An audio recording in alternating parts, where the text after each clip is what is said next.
Friday afternoon or almost afternoon and ready for a little tutorial.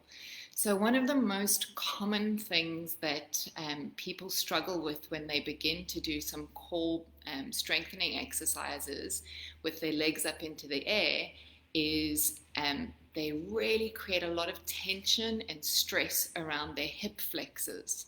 So the hip flexors are right up at the top of the hip, of course, and they bend the knee up into the air.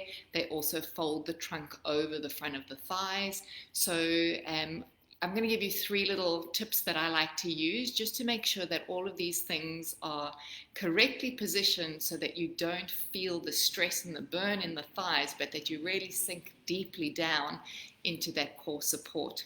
So the first thing is you're going to be lying onto your back. Now, a lot of people with postures have got more of a roundedness in their upper back. So when you lie down, what ends up happening is that you have your head too far away from the floor. So your chest is higher than your head. So you're just going to take a couple of supports, whether that be just a couple of cushions. You could put a small towel behind the back of your head, and that's already going to just set your alignment up for your spinal position.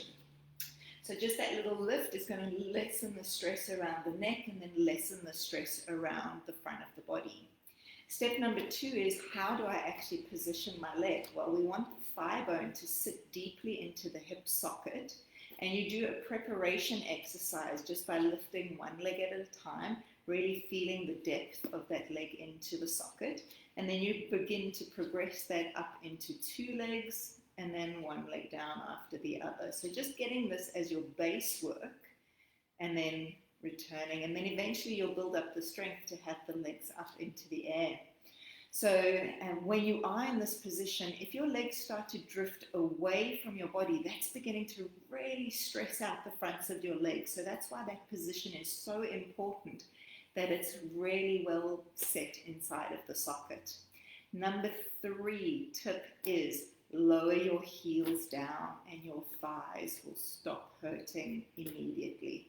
The minute you bring your legs up, your muscle here, your quadricep muscle is engaged to have your knee just that little bit open. As soon as you relax the knee, that tension disappears. So there you have it.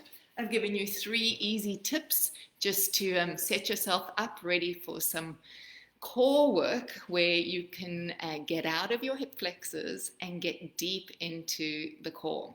I hope that's been useful. If it has, please send me a note below. I'd love to hear from you. And of course, if you know somebody who you think may benefit from that information, please feel free to share it along. Bye. Have a wonderful afternoon and an incredible weekend.